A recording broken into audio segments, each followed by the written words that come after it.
Welcome back, guys. Welcome to the Friday night show with me, Reese, at the Man United pod for AFU, and I'm joined by the usual faces and one new one. Got Stu with me. How you doing, Stu? Are you all right, mate? Yeah, all good. Yeah, looking forward to the weekend. I'm actually going to watch Albion play here to Berlin tomorrow. I'm going with a mate of mine, so that should be quite laughable. Actually, I think Albion have had quite a good pre-season, so it should be quite interesting. Is that out the Albion? Is it? Yeah. We just So we're about an hour away from 40 minutes away from West Brom. So we'll go in and get out. That's the way to do it. It's been a very odd week, hasn't it, in terms of temperature? Like 1 minute it's 40 degrees, the next minute it's 10. I think the internal system's not taking it too lightly, but it's raining here. Yeah, it's raining here. Odd week. Yeah. Ben, how you doing, mate? Good to see you as always. You're all right, mate? Yeah, all good, mate. All good. Finished work now, so however, I came home to my little one's inherited chicken pox. So, oh dear. I'll take you, mate. So that's the weekend, chilling on the sofa with the blessed. But I'll be able to watch the games. So that's the bonus. Yeah, I'll take it. You've had it then, chicken pox. I've had it. Yeah. Mrs. has had it. The eldest has had it. We've actually. I say this sounds harsh, but we're glad she's got it now because we're due to go away on holiday in 2 weeks. So we can get the certificate then that shows the certificate like she's got a prize, but we can prove then that she's okay. Yeah. Chamomile lotion. Yeah, exactly. I've got a newcomer to the show. I've got Siraj. How you doing, Siraj? I've met you on Spaces a few times, but nice to see your face, mate. So how you doing? Are you all right? Yeah, I'm good, thanks. Yeah, I've been on a few Spaces. I've been in the group for a bit, so yeah, nice to be on the show. Thanks for the invite. Yeah, it's always good to have a new face on the show and a new fan on. So that's nice to see you, mate. And Mr. Tom finally got his Wi-Fi sorted out. I don't know if that's the sponsorship deal that you've got in the background. Hopefully, I can get moved in a minute. Yeah. But yeah, how you doing, mate? You all right? Yeah, I'm all right. No, good to see you, mate. Anyway, right. Well, the show's kind of aimed at the press conference. Obviously, we've got a game tomorrow, a bit of a test for United tomorrow. And we're going to focus on the press conference really, and the questions surrounding to what Ten Hag was asked, which was some of them were quite eye-opening really, in terms of some of the insights into the sort of youth, into some signings, into the Ronaldo and Ronaldo saga, into the performances around some of the players so far. So we're going to touch on all them. Obviously, we'll get to the fans as well. Get to some of the comments and get to some of the questions, and we'll try and get that, and I'll fit that all into a nice round hour. So so we'll start off. First got a question thrown at Ten Hag was, is he surprised with how well the squad's performed so far? Do they feel like we're ahead, or are we not getting carried away? Are we just taking one step at a time? And I think in usual Ten Hag fashion, Stu, he said there was a good platform, but a platform to build on for the start of the season. Do you agree? Did you see that, and did you agree with that? No, I've got mixed feelings really, because I thought we played really well against Liverpool. I thought we regressed a little bit the last two games. If I'm being 100% honest, I thought Melbourne victory wasn't a great performance. I didn't think we played anywhere near as well as we did against Liverpool. And we played well in patches against Palace. So our fluidity wasn't quite there yet, but it's not really what you expect. What you do expect from pre-season is not so much the results, but how you progress as a unit, how you progress as a team. And it doesn't help when you're making 11 subs or 10 subs or 7 subs at half time. It always unbalances and distresses the team anyway. And it'll be interesting to see against Villa tomorrow. At what point does he bring substitutes on? What his starting 11's likely to be? Because I've got a feeling you're going to see a very, very similar starting 11 against Brighton on the 7th or 8th. I can't remember what day it is now. I think it changed, didn't it, on the original fixtures? And so I think you'll start to see a pattern develop. I think Villa are going to be up for it. I think it'll be a very tough game.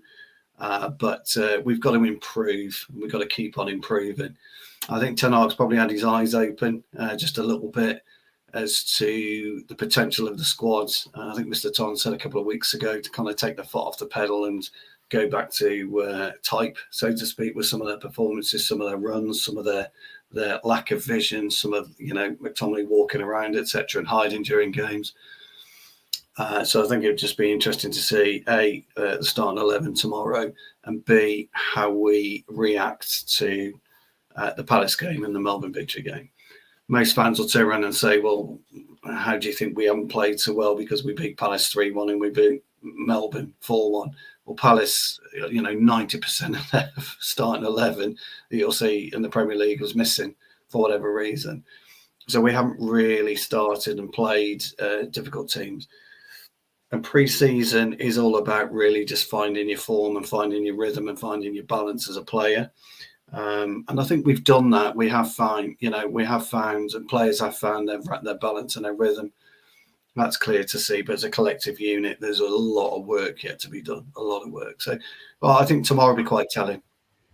Yeah. I mean, Mr. Tom, I'm going to jump to you, and Ben Matt, I thought I was coming to him, so I've kept him on his toes. But I feel a little bit guilty for last week not getting your topic in. So I'm going to come to you, mate, and get your view on what Stuart said there, and generally what that question. Do you think we're ahead? Do you think Ten Hag's deep down in his stomach surprised in terms of where we're at the minute?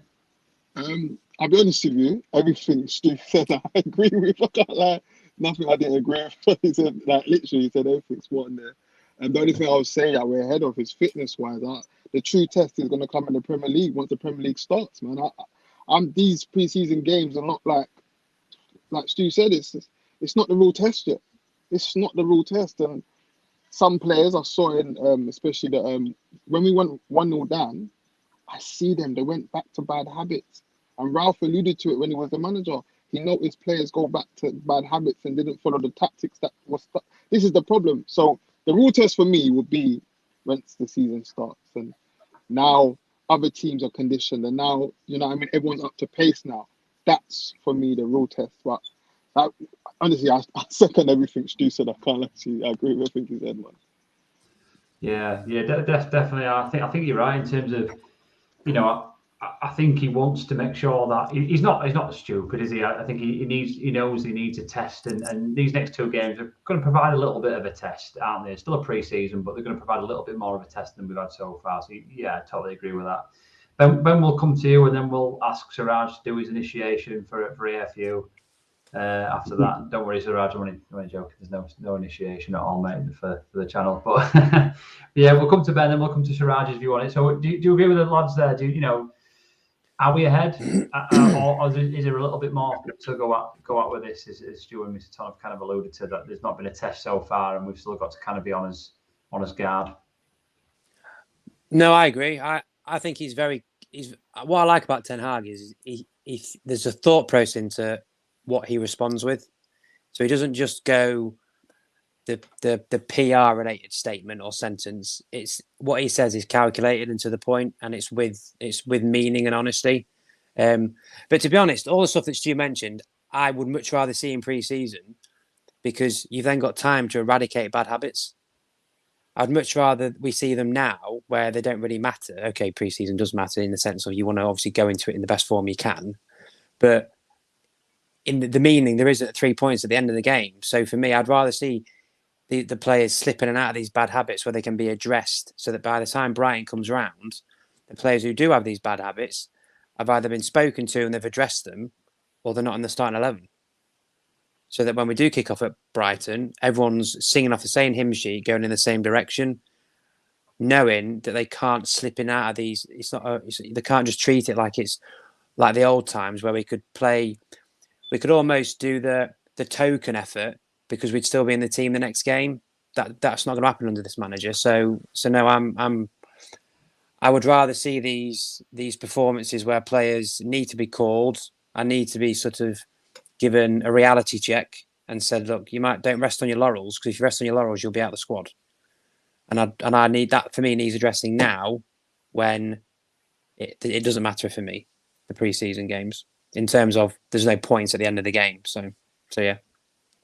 No, definitely. Yeah, I think it's kind of got that feeling from Ten Hag. Clearly, he was, he's a guy who's a very few words, isn't he? I think it's, but I think you could tell that.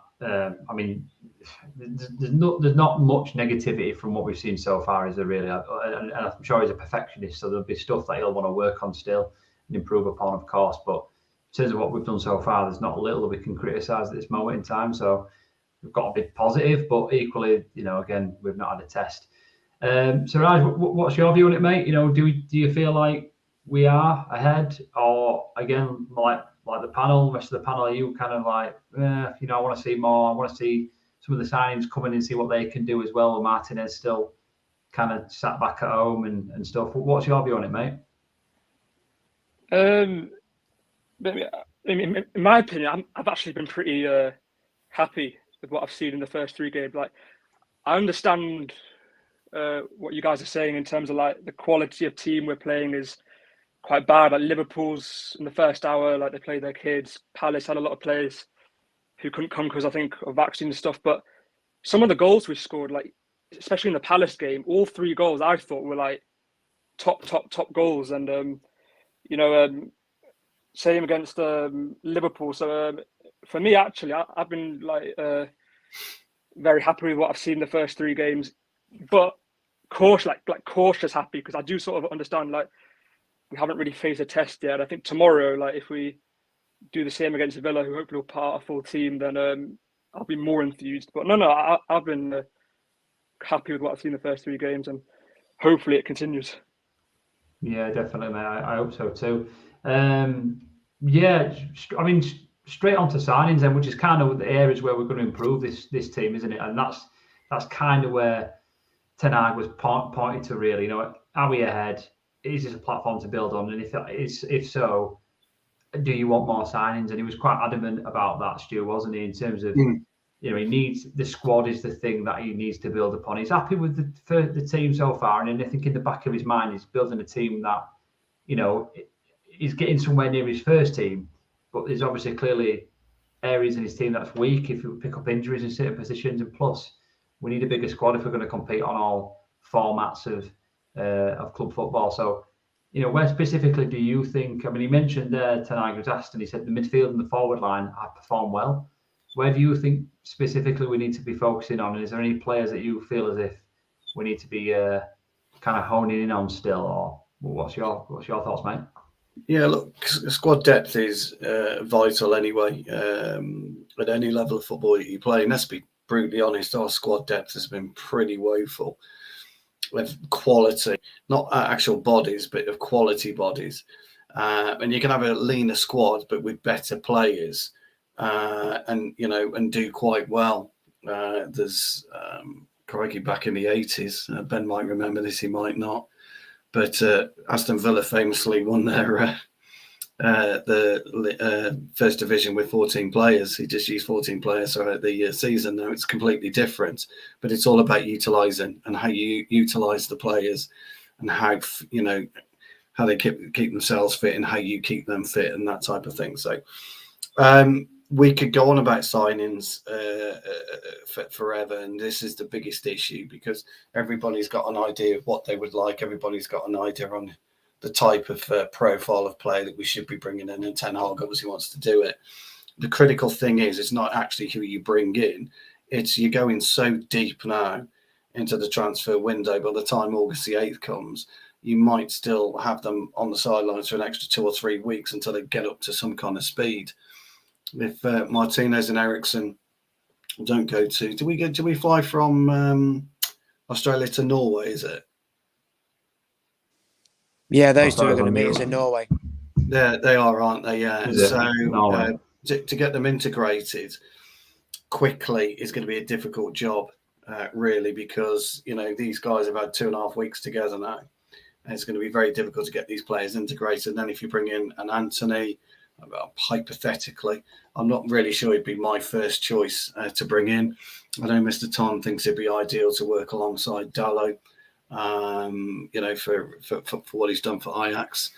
And if you bring a striker in, which I know I think he's quite keen on, and if you bring a midfielder in, whoever that may be, but we're missing out on the very small pool of players we're missing out on Skamaka's gone to West Ham today. I'm not saying we'd have been in for him, but he has. Brodbury didn't want to come to us, and Kunku's not coming.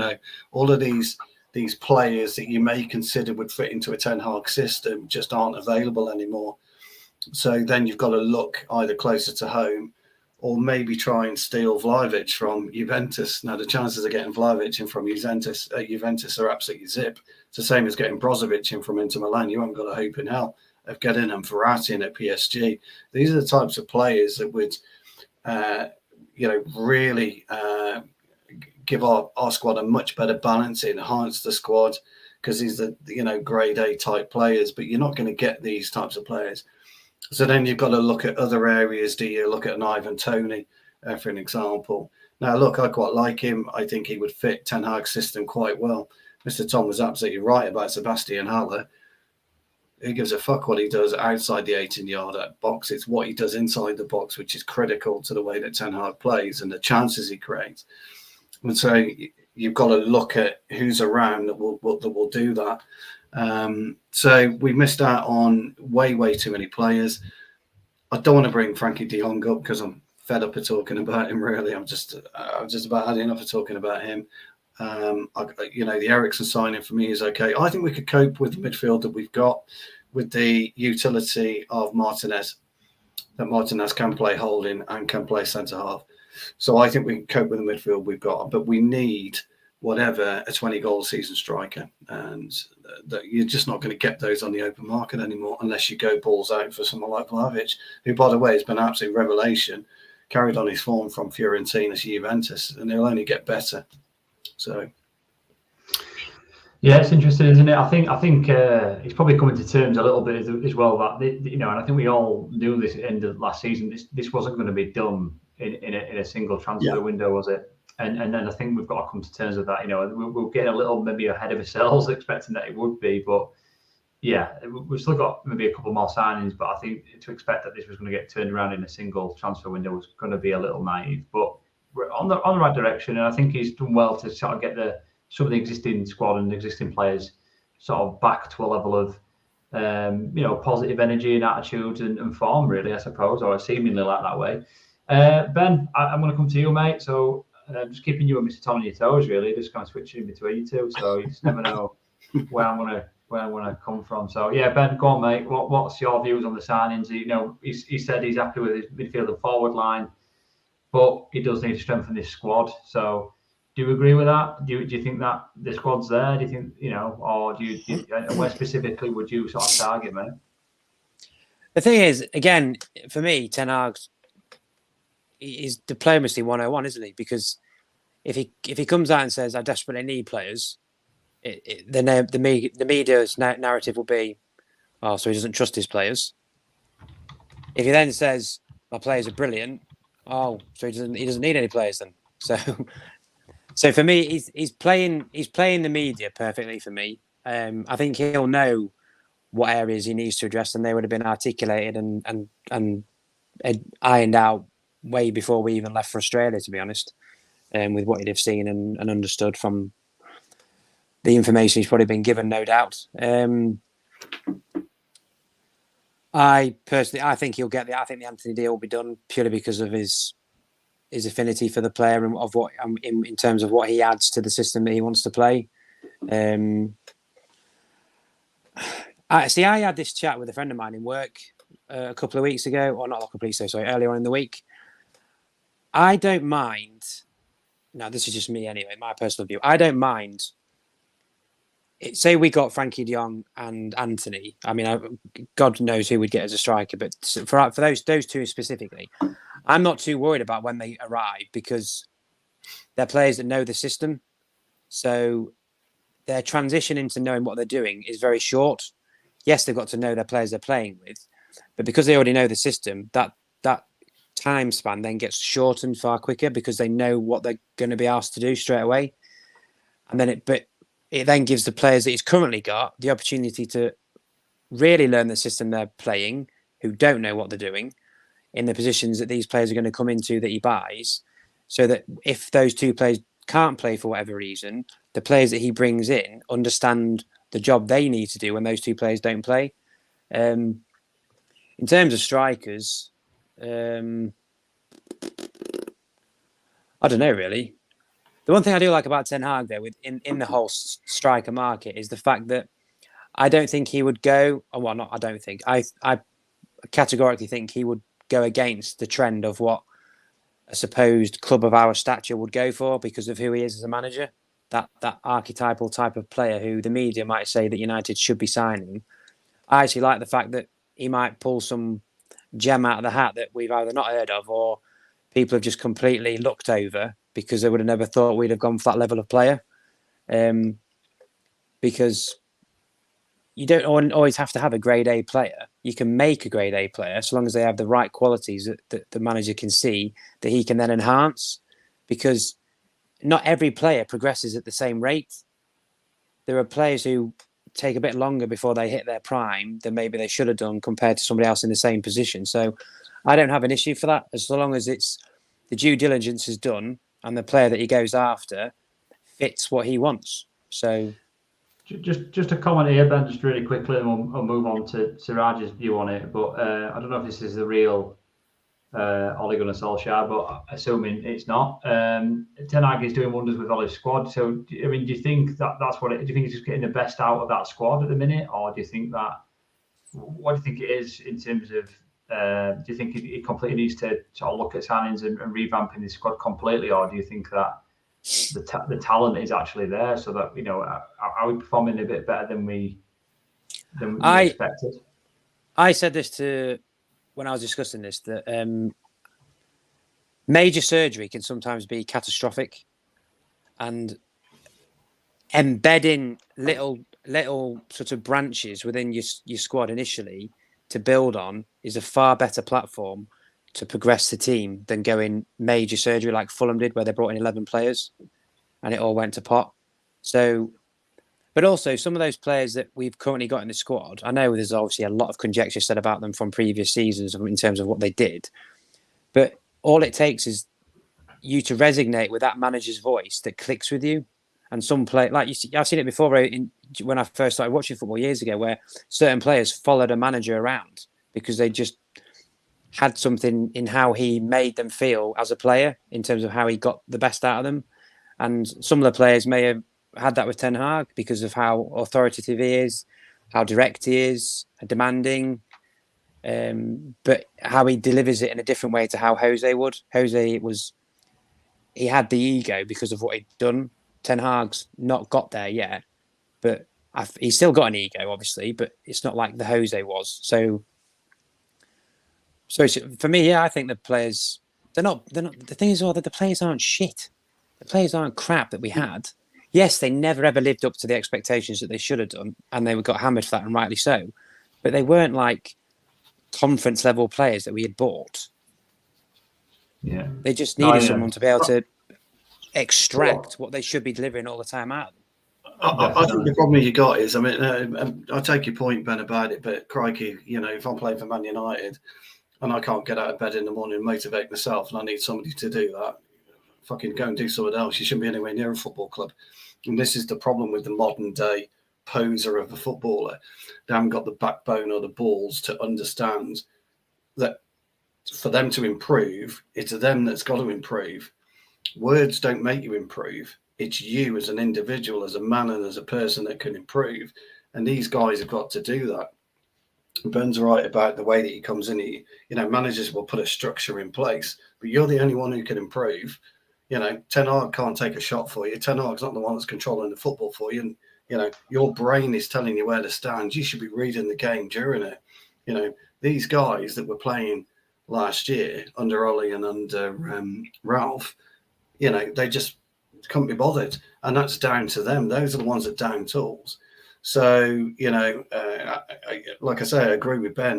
Once you've got a structure in place and you've got a certain type of manager, but fuck me, these players have got to take, the responsibility themselves. They've got to get their own lives and their own act together, take their own thumbs out of their own arses to play football. That's what you're there to do. I said on a show months ago about Rashford. Rashford had to take a long, hard look at himself and understand what got him up in the morning when he was 5, 6, 7, 8, 9, and 10 to go out and kick a ball outside with his mates. before school, during school, after school. You have to find all this. You've got to refine that spirit within inside you. And unfortunately, these guys didn't do it last year. So, Ten Hag's come in, he's got his rules and he's got his way of working. And Ben's right, these guys are open to that, but they should have been open to it anyway. David De Gea did an interview, didn't he, yesterday? And the one telling statement from him, if I'm player of the year, we've got a problem. Well, absolutely. Me and Mr. Tom were talking about that, and Ben, for months. If De Gea is player of the year, the squad has an issue. You don't just not understand how to control the ball, your left foot one game, and then suddenly, just because Eric Ten Hag walks through the door, be able to control it. That's down to you as an individual and a man. And that's the issue that I have with the players at the minute. You can't just say it's down to Ten Hag. Yeah, I mean, I don't disagree. I don't 100% agree entirely. I think, unfortunately, footballers aren't very deep. They aren't very deep. And that means like when the coaching isn't particularly great, they switch off and the play act and they get up to no nonsense because they're not particularly. All they've known is being a footballer since a little kid, and so. But that's self-discipline, though, isn't it? It is self-discipline. When you're at the highest level, if you can't employ self-discipline, you shouldn't be there. Go and play conference, or go and play the level I played. Fucking conference stuff, semi-pro stuff. I totally agree. I mean, you see it in. I sort of help coach a kids football team, and my little lad plays in it. And when he's in my training session, he thinks it's okay to mess around. As soon as I take him to a Friday night session like I have tonight, the guy's an ex-Man City coach, and he doesn't mess around. And it's funny how it's kind of instilled in them like that. And I'm not, and that's just the way that it is. I think clearly he's come in, he knows exactly what he's talking about, he knows exactly what he wants, and he's leading and he's putting that in place straight away. Now, don't get me wrong, there's obviously attitude and issues there which I think have left and have leaving the club, and that's where I think now we're left with a bunch of players who potentially want to be there and want to do well. Stu, I do agree with you. I just think that there is a combination of the two. You do have to have self-discipline, but you also just do have to believe in and have a good coach for you. Well, sorry, mate. We'll come to Siraj. Siraj, what are your views on the on the signings, then, mate? Obviously Ten Hag's prompted about his squad and his squad depth, and he's agreed that he needs signings. Where do you think we need to strengthen up? On the signings, I'm happy with them because they're who Ten Hag wanted. So, as far as I'm concerned, whoever Ten Hag wants, get.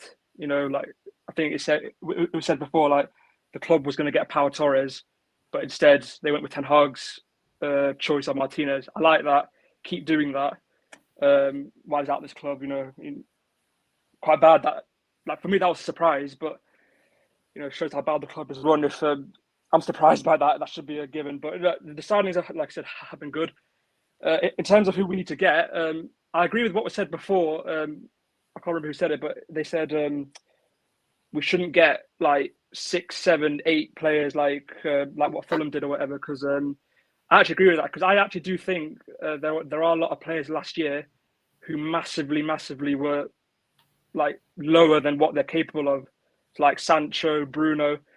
There's no chance they'll be as bad as they were last season, this season. So already then we're improving. Yeah. But we need a midfielder. I can't be seeing McTominay and Fred this season as a pivot. It just cannot happen. No way. We need a midfielder. I agree. If he's going to play Martinez as a CDM, then maybe I'll be okay with not getting one. But I've got a feeling he'll play him at left centre back because he's left-footed. He was Ajax's player of the year at left centre back, so I think he'll play there. So we need a midfielder, and if Ronaldo goes, we need a striker, definitely, because we can't just be having Martial up front all next season because we know his injury issues. I'm happy with the signings we've got, and we need a midfielder, and if Ronaldo goes, a striker as well. Yeah, no, I agree. I think he was prompted on that. It was kind of one of the last questions he got prompted on in terms of the forward line, and I think one of the reporters sort of said, if you get an injury in your forward line, you're pretty stumped, aren't you? and he agreed. He just came out and said, "Yeah, we need another forward."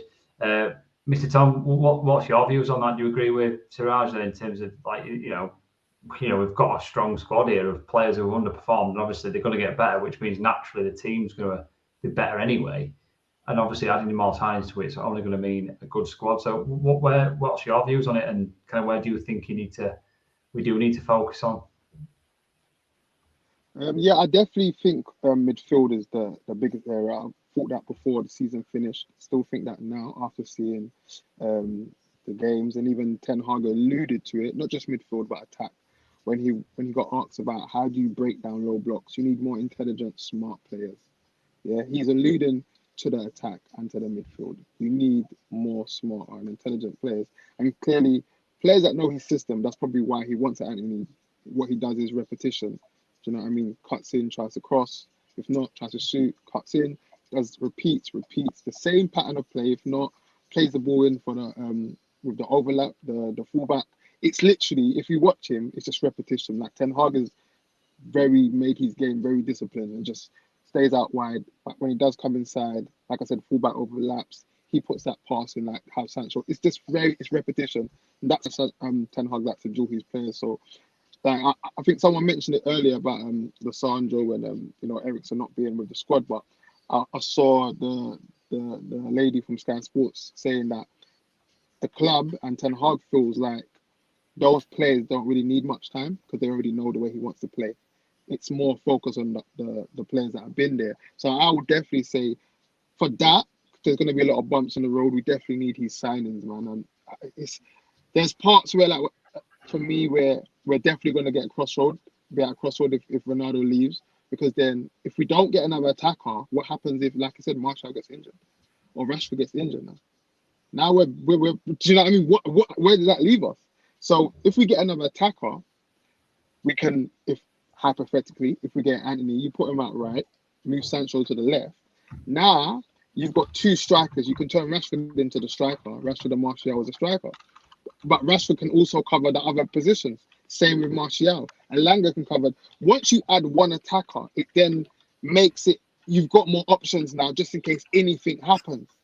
Like right now, if we get one injury to one of them and then two, we're pissed, literally. So I'll definitely say we need some in that department. Midfield, like I said, before the season ended, we needed midfielders. We still need that now. And I hope the board are looking at it like, we lost Cavani.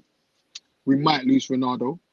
We've lost Lingard, who can operate in those areas. Yeah, that's 3 players I just mentioned, right? And obviously some of the other boys might go out on loan.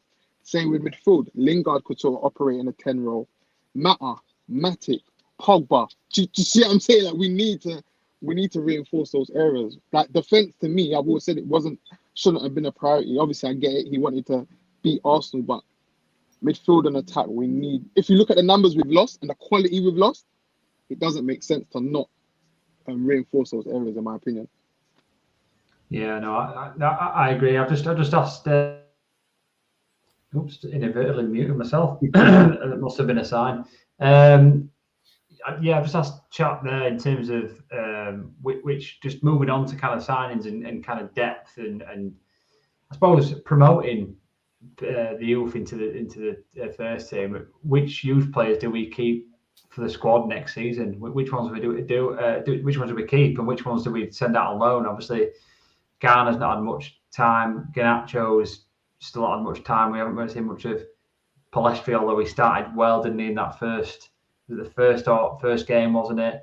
Ollie said Zidane. Zidane's had a good start, but I think he was asked about Zidane, and I think there was a bit of mixed feeling on him in terms of, is he a little erratic? Is he ready? Is he ready for the Premier League, or is he, will he bring too many mistakes to a very disciplined, Ten Hag system?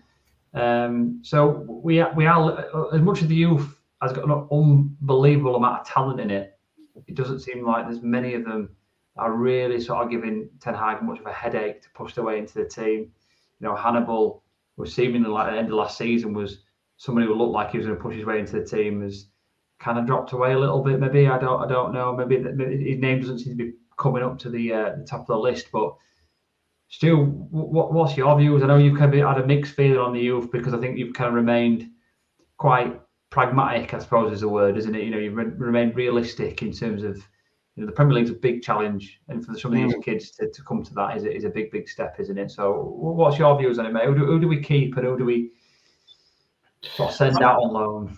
I think it's quite telling the two players that he's used more than most, which is Iqbal and Charlie Savage. I think he sees those two as the only two that's got any kind of potential of being in and around the squad. It's quite clear he doesn't fancy James Garner. Otherwise, he would have had minutes. If Garner was in his plans moving forward for the season, he'd have had minutes. There's no point giving him minutes towards the latter part. He needed minutes at the beginning, and he's not had a single minute.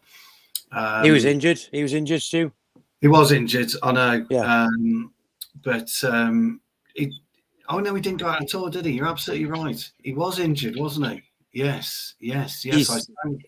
Tomorrow. Sorry, He'll be in the squad for tomorrow.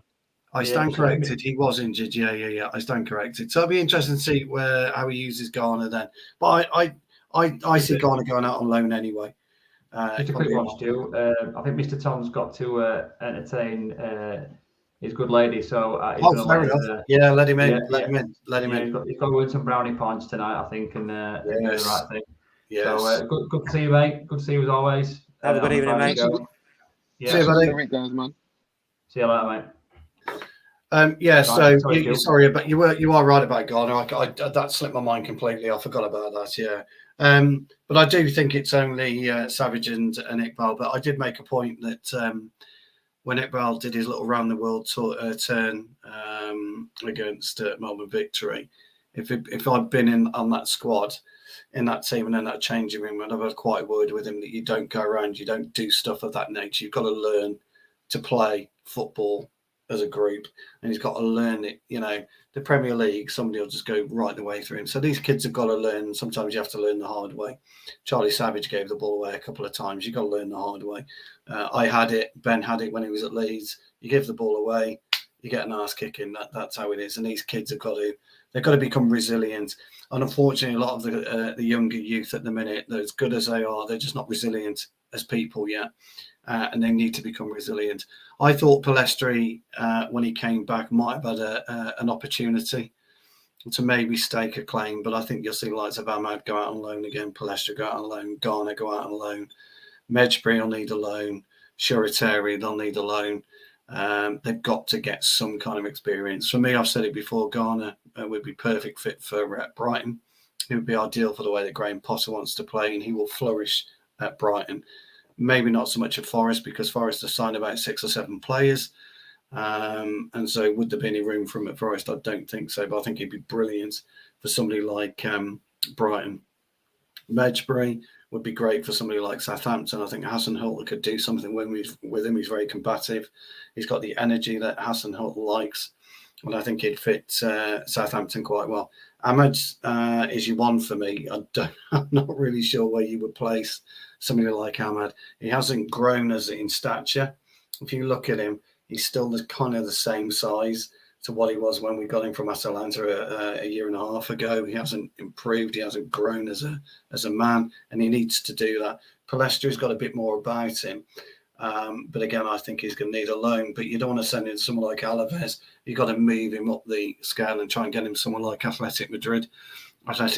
Somewhere like that would be ideal for him. So Ahmed's the only one I would have reservations on where you would send him. The Rangers thing didn't work out well for him.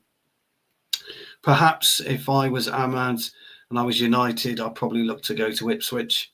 I think that would fit in quite well. He'll know McKenna and the coaching team down there, and I think he could fit into Ipswich's way of playing. So it's all right sending these players out on loan, but you've got to send them to the right club. They've got to go to the right atmosphere. The Rangers deal was just ridiculous. I don't know why we sent him up to there. It was a non-starter. So for me, it's unfortunately Savage and Iqbal. But Iqbal, I think he's got, he will be erratic, but he's young. But you can get that out of him. If you've got a good, solid Premier, season pro like Ericsson, you'll see a different type of Iqbal, because Ericsson will get hold of him and he'll show him the demands of what's needed to play in the first team at Manchester United. Juan Mata would have been perfect for it. That's why Matt had stayed on the coaching staff. He'd have been absolutely perfect for that. Yeah, it's a tough one, isn't it? Because I think we did speak about it again at the last season, where obviously after the fantastic kind of FA Youth Cup win as well, and a lot of the players coming into the first team towards the end of the season, it was a big talking point in terms of who was going to kind of get promoted and then really sort of push and state their claim in that team. We've not really spoke about Alanga, have we, really, as well? We haven't really seen much of Alanga as well, or spoke about him into the next season and how he's going to sort of fit into the team. It's interesting. I think the unfortunate thing that we've got is that we are such a big club, and for these youth players to really sort of push into that, they've got to show some consistency. And I think that's unfortunately that's kind of where like Ahmad and Palestri probably drop off, and even at a very young age like they are, you've got to show consistency. Andres Pereira, before he left, was one of those players that didn't show enough consistency. He sparked at times, but it wasn't consistent enough for a club of United's stature, really. So yeah, a bit kind of up and down, and I think Ten Hag knows that in the back of his mind that great, he's got some youth players there who could turn his head, but at the minute it doesn't look like that's going to necessarily be the case. But Ben, what's your kind of views on that? Do you sort of agree with the general consensus on that, and with Stu? Ahmad, I'm sort of a bit in limbo with, because obviously when he first came, obviously the goal he scored, the header, and obviously his build-up play, I was thinking, Christ, we've got a little talent here, but then his low moves weren't helpful. So therefore, his ability to gain confidence and progress with his game was then hindered, because the clubs he'd gone to weren't the best choices for me. And then you then got to build the player back up before you can allow him to grow again. Which is why, like I said about the Ghana thing, you have to, yes, it's all right sending a player on loan, but you have to marry the club to the player, so that when you speak to the club, it's not a case of it's all on the club to make the decision. You've got to say, look, we're going to allow you to have this player, but we want to see minutes in this position or these positions, depending on what position the guy plays, so that we can see something from them, because we feel he can add something to your team, but we also want to see some development on our behalf because he's our player. Me personally, I don't know if it's maybe a bit of bias, but I think he might keep Ghana, because as much as I like Savage and Iqbal, Ghana's proven it in the Championship, playing that level of football in those positions. And I think if he only brought in Frankie de Jong, I would rather see him come in over a McTominay. Nothing against Scott McTominay, just purely because his footballing level of IQ isn't as high as Ghana's. Ghana sees the picture and knows what he wants to do with the ball before he gets it. So it's a swift motion of play. Whereas McTominay, it's like when you're teaching kids at a younger age to do what Ghana does naturally, but in stages, like 1 to 5. So get the ball, pause, look up. Where do you want to go with the ball? Body position, getting the ball out of your feet, then passing it forward or backwards or wherever you want to go with it.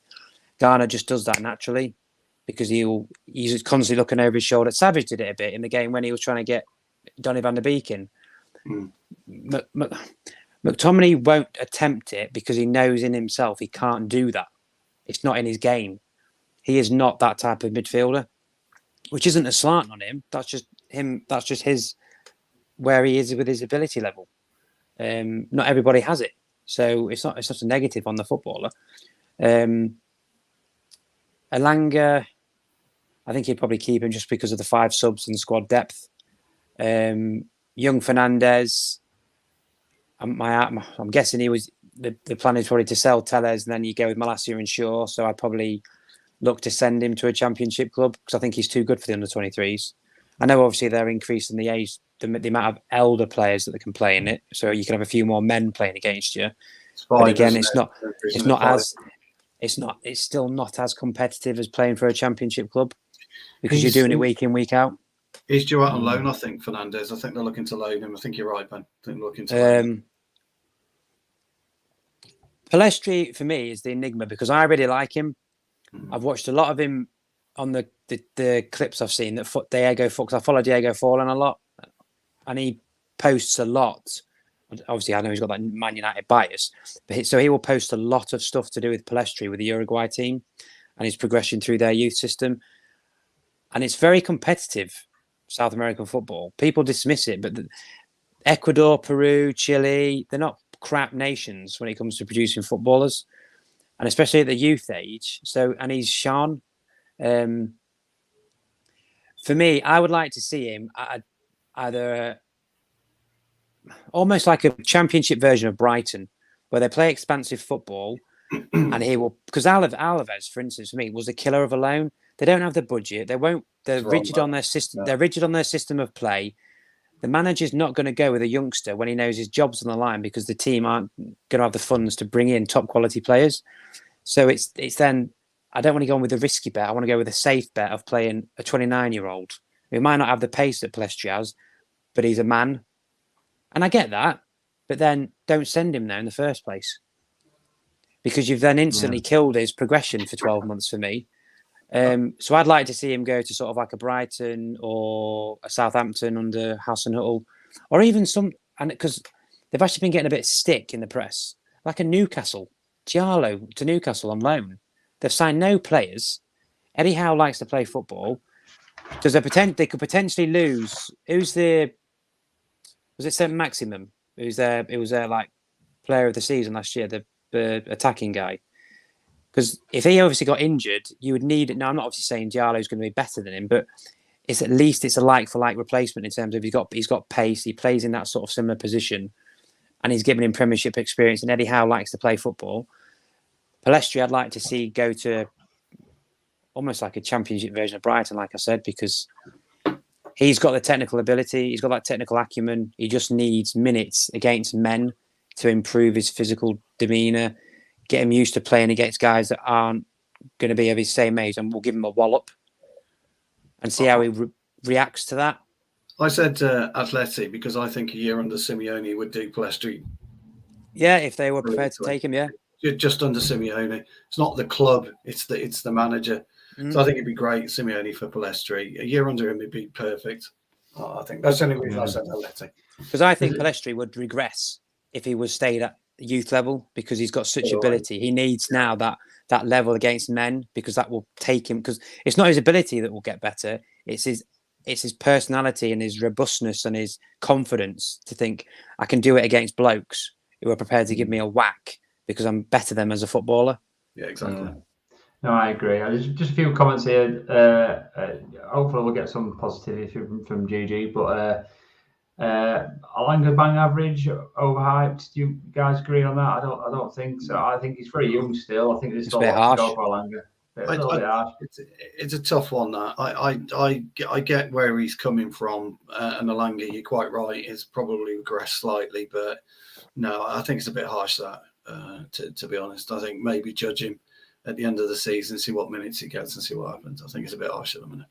Yeah, I think for Ollie said that none of them are ready. None of them are ready, which again, which comes on to a point where which I kind of agree with. It's not positive yet, but when we get on.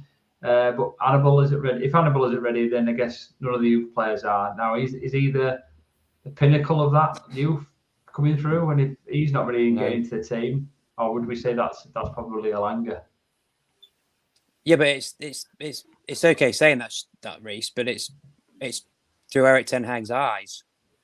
At the end of the day, what he might see in Hannibal, he sees at a better level in Iqbal, Savage, and Garner. So it's 6-1 after than the other, and also it's about how they respond to what he's asking of them. You know, if Savage is saying not at the level that Hannibal is technically, but attitude, application, and discipline is way above him. Well, I know exactly where Ten Hag's going to go. He's going to go for the player that responds to everything I ask of him, and I know he's going to give me 110% on everything that I ask him to do. The technical aspect I can help him improve on. The other stuff comes from within. No. So there's just a couple of guys saying that Palestri anyone won't get into the Atleti side. That's not what I'm saying. I'm saying it's being in the environment and working under Simeone. You're absolutely right. He wouldn't play, all the time. But when you're under Simeone, that's not necessarily going to hamper your development. You'll still develop as a player and as a man under that type of manager. That's what I was getting at, rather than him jumping into the Athletic first team. It was never going to happen. So I take your point, guys, but it's just not what I was saying. Yeah, we'll come to Siraj on the youth then. So I know you've got to be away at 11 as well, mate. You mentioned it earlier on. So yeah, me too. To be fair, I've got to be close as well. So yeah, we're going to have to wrap up this hour fairly shortly. There's one final part I want to kind of come to, which is one of the most, I thought, quite the most interesting question, which kind of touches on a couple of points, and it's kind of a positive thing. So hopefully we'll get some positive comments as well as some questions. Just before we do come to Siraj, thanks for everyone that's been listening. We've had a good sort of 50, 60 people watching tonight, and I know it's not. So it depends where you are in the world, but if you're watching obviously in the UK, then obviously it's great that you've stayed up and you're watching us at this time. If you follow us on Twitter or you don't follow us on Twitter, please follow us on Twitter. Subscribe to the channel. I think we're something like, Stu will correct me, I'm sure if I'm wrong here, but we're something like 50 people away from 6k subscribers, less maybe now. I don't know, I've not checked, but we're really, really close. So you could be the 6,000th person if you subscribe. So please subscribe to our YouTube channel and watch us, guys. Watch us. We've got loads of shows all the way through the week. Stu's doing a tactical preview now. Back at it with his usual team of Abdel and guests. And we've got a show on Sunday to finish off the week. So catch us on there, guys, and have your say, because there's plenty going on. So yeah. Siraj, sorry, mate, you've been waiting patiently. Go ahead. Your view on youth, and do you think anybody can feature in this squad, or is it this kind of a similar theme to what the rest of the guys think at this moment in time? Yeah, I mean, for me, the only one I think who could have a part to play this season is probably Garner, just because, like what was mentioned before, like he's the only one who's like sort of had a couple loans now in the Championship and done really well. And not just the Championship. If you think about the FA Cup run against Leicester, against Arsenal, and against Liverpool, he played very well. So that he proved there he can hold his own against Premier League opposition. And I'm sure those three teams put out decent teams that day. So yeah, I'd keep Garner. I think he'd have a good part to play this season. And on a couple of the other players, Ahmad's development has been a bit slower than I thought it would have been. But I think last season he was very unfortunate, because I think at the start of the season he was meant to go to Feyenoord, and that would have been for me like a very good loan. Dutch league, they played on the floor football, his type of football. But I think he got injured, and then he had to stay there for 6 months, not playing much, and then we had to quickly find him a loan in January. We sent him to Rangers, and like you say, he didn't play at all. So I feel quite sorry for him, because I feel like he's been a bit unlucky. But I'd send him out for one more loan this season, maybe again to the Dutch league, hopefully that can happen, because I think that would have really helped him. Alanga, I think he will stay. Yeah, I don't agree with the comment where he said he was bang average. He's not bang average, but he's not great either, if you know what I mean. He's like in the middle, like he's just okay. I'd keep him, but I do think it's a big season for him, to prove if he's good enough or not. And then on Pellistri, I like him as well, but I've got a feeling he's going to go out on loan, because you got the World Cup in December, and I think I read somewhere he wants to be in the Uruguay squad like 100%. So I feel like he's going to try and get a loan move and get some game time so he can be in the Uruguay squad. But I'd probably keep him, but I think he'll get a loan. So yeah, in summary, the only youth player I see having a big part to play this season for me would be Ghana, I think, and that's it. Yeah, it's an interesting one. Yeah. I can't necessarily disagree with you. I kind of hope it does happen. Sure, actually, totally agree. We're coming close to the hour. I know everybody is wanting to have a say on this final one a little bit. And I know everyone's Siraj, you need to go, and Stu, if you've got something going on afterwards as well. Probably need to get to bed for an early start tomorrow. But just a final question really was the exciting one. We've seen the front three of Sancho, Martial, and Rashford, and he was asked, are you pleased with them? Is that a front three that you could confidently go into the first game of the season and and is that your front three basically? I think he kind of smiled and suggested that might be the three that he's going with, commenting that we're lucky to have them. I think generally just on this as well, before I go on to that, obviously he was asked about some other things regarding like Maguire and stuff like that, and I thought the massive differences, and I'm sure we'll touch on this in another show, massive differences from I think it's Ten Hag press conferences and what we've seen with Ollie and with Ranić a little bit is that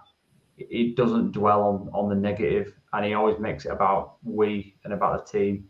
He was asked about Maguire and he shut it down within 10-15 seconds, and that was really, really good. Was positive about Maguire, then shut it down. And when he was mentioning and answering this question, it was all about we should be lucky. We've got weapons, he said. We've got weapons, we're dangerous, and we need to develop this. And I thought that was really, really good. What was interesting in the question, for those that are Ronaldo fans out there, he was asked, you've got Sancho, Rashford and Martial, obviously they've been performing. Is that your front three? Or does Ronaldo feature in that front three? And all he could say was, we've got an unbelievable set of players, weapons, we need to develop it. Didn't really sort of touch on the Ronaldo thing. Stu, I'll come to you, mate.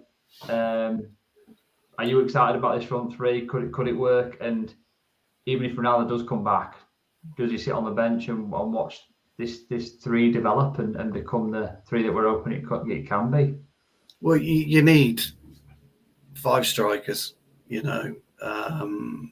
That front three is likely to start the season 100%. But I think the reason he kind of didn't say much about Ronaldo was just shut it down. He's probably pissed off at talking about it. We're all bored of listening to it. So I just kind of think he did that. And he's very media friendly. Is old Eric. When you're asking him questions, he just gives you exactly what he needs to say. He never elaborates, and a journalist can't elaborate. I've sat in so many of those press conferences, asked the questions, made them open-ended so I can go in with a follow-up, but he will stop it, he will shut you down, and I do like that about him. So look, I would say that front three will be starting up against Brighton. But he also did say that we could quite easily integrate Ronaldo into what he wants to do and how he wants to play. And Ronaldo is still going to guarantee you 20, 25 goals a season when he scored 20, whatever it was last season on a very, very poor team. So I think Ten Hag will be looking to bring him in, but that's going to be our front three for sure. And I'm liking it at the minute. I'm liking the fluidity. I've always liked 2 floating players behind a central striker. The only problem is that we don't have instinct out of any of them as 9s. They're brilliant at playing in and around the box and just inside the box, but there's no real instinct when it comes to a number 9. I'll give Martial some credit. His goal against Melbourne Victory, that was the most instinct I've seen him as a number 9. The way that he just held off and stepped in to receive the ball was excellent, but that's very, very few and far between. I made this point about another player that we've got on the books. People were saying he's our future number 9. I just made the point that he doesn't have the instinct to be that player. And Ronaldo does, Cavani does, Vlahovic does, even that Darwin Núñez, people can laugh at him, but he'll have that instinct, it'll go in there. A real top-end striker, will play 90% as good as everyone else, but that extra 10% is just up here and you can't teach it. It's instinct. And unfortunately, that front three don't offer us that kind of dynamism in the 6-yard box, being able to react 3 seconds, 4 seconds, 5 seconds before anyone else. But that's what separates a really, really top number 9 from a really good striker. That's your difference. It's fine margins, but it's there. There's some great ones.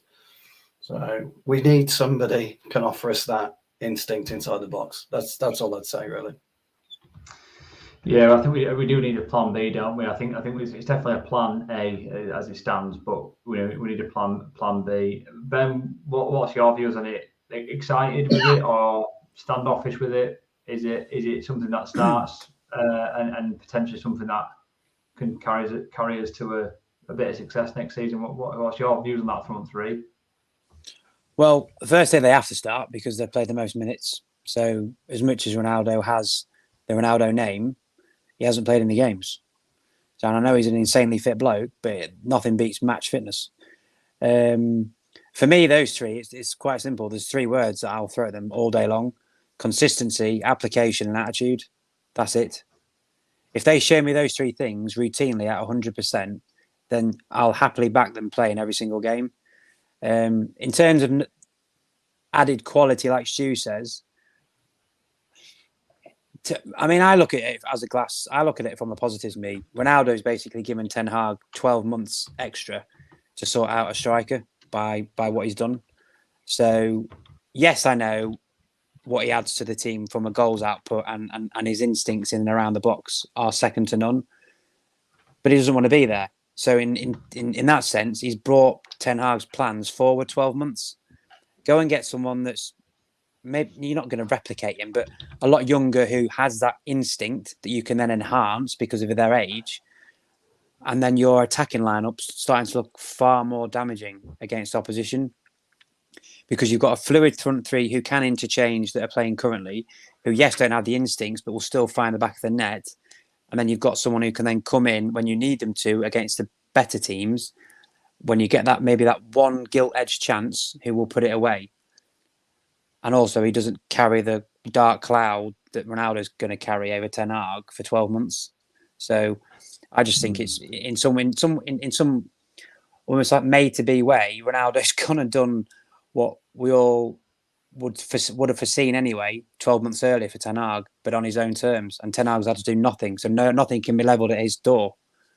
Ronaldo's done all the work for him in that sense. You just need to find that right person to come in and replace him. And Jay kind of agree. You can't expect as big as you are to just suddenly turn up and get a chance in the first team, can you? And I think that's probably dawning on. He's right. It's dawning on him and dawning on Erik Ten Hag. And to be fair to Ten Hag, he did say, when Ronaldo's decided to turn up for training, then he'll be integrated and he's got a place for him in the team. So he's still hopeful, I think, in terms of the fact that if he does turn up, then he can use Ronaldo, which is encouraging, isn't it? Raj, we'll come to you, mate, on the topic of the front three. Are you excited by it, or what's your views on Sancho, Rashford, and Martial at the minute? Yeah, I'm liking it. I think it's a very good front three. Like the way they performed in the games that I've seen so far. Yes, again, I know we have to bring up the quality of opposition, but got to play what's in front of you, and they played very well. So yeah, they have to start against Brighton, and if they do well, then keep their place. But I completely agree with what was said before. Like, I feel like all three of them are kind of really, really good, like wingers / around the box players. I like whether it's Ronaldo or someone like I don't know, like Haller maybe, I don't know, or so, like a poacher. Basically, we need a poacher who's just about goals, because I feel like the front three we have right now, whilst they're really good, I think they're really good. I'm not sure goals is the number one thing on their mind. So, like I said, if Ronaldo stays, then he'll be that goal scorer, like certified goal scorer. But if not, then we need to get a goal scorer. Like I said, a plan B, someone who's just going to stay in the box and get us 20 goals a season. But I'll tell you what. Three, I'm happy. Sorry to butt into. I was about to tell you something. If you're Cristiano Ronaldo and you're on the same pitch as Christian Eriksen, wow, you must be licking your lips. 100%. Licking your lips. I know I would be. Right, guys. Anyway, it's been a great hour. It's been a quick hour, to be fair. It's flown. Again, I'll just come on to the people in the chat. Really, thank you for everybody that's been commenting. It's been some good debates. I've been seeing everyone's comments in there. So I've just asked for a really, really quick score prediction. We'll go around the panel first. Stu, we'll come to you for tomorrow. Villa, what score prediction scorers, mate, as well. So what's your views? Well, it'll be tight tomorrow, but I still think we'll win 2-0. I don't think we'll concede, and I think Martial will score, and I think Donny van der Beek will pop one in. Right, brilliant. Ben, your views, mate? How many games have Villa played? They've only played Walsall, haven't they? I'm not sure. I think, did they play today? No, they didn't play today, did they? Sorry. I'm going to go 3-0. The front three, between them get 2, and then I'm going to go Bruno or Van der Beek. Bruno. Right. Good shout. And Siraj, your views on it, mate? Yeah, I think it'll be similar to the how the Palace game went. I think we'll go 3-0 up. The front three will score, and then they'll get a cheap goal at the end or something. So yeah, I think we'll go like that. Well, just coming to the some of the chat, we've got 4-2 from Lucky Singh. 4-2 United, so that'd be an interesting game. We've got an even tighter one here. Ollie reckons 3-2 United with Martial, Donny, and Rashford. I think there was a 1-1. 1-1 in there. So a bit more of a cagey affair. Obviously, it's a bit more of a test, I suppose, but a 1-1 there. Don't think there's any other score predictions. I personally think it'll be probably similar to Stu, probably 2-0, maybe a 2-1, I think. And I think I'm going to put down Bruno. He's going to get a goal as well. I think he's due a goal. And I think I'm going to back Martial again to get another. So I'm going to say Martial Bruno, to be honest. So hoping it's going to be a 2-0, 2-1, something like that. Yeah, but generally, thanks. Anyway, thanks for everybody in the chat. As I say, we've had a good 50 odd people. We're not far off 6K, guys. So please, if you don't already subscribe to the channel, please subscribe. And it does us a world of good. And we'll get some big coverage now, and it's really, really helping. It's really putting positivity to all the hard work that everybody's putting into the channel. So I really, really appreciate all that. If you don't follow us on Twitter, and catch us on Spaces. We do a Spaces every now and again. And catch a show on Sunday. We've got another show Sunday, which I think the head honcho, Ben Pearce, is being hosted. Ben's hosting, he is indeed, yes. So the big boss man's hosting that one on Sunday, so that'll be a good show. So always, guys, appreciate the support, and thank you to Stu, Siraj, Ben, Pleasure. and of course, no worries, mate. Catch you in the next one, guys. Cheers.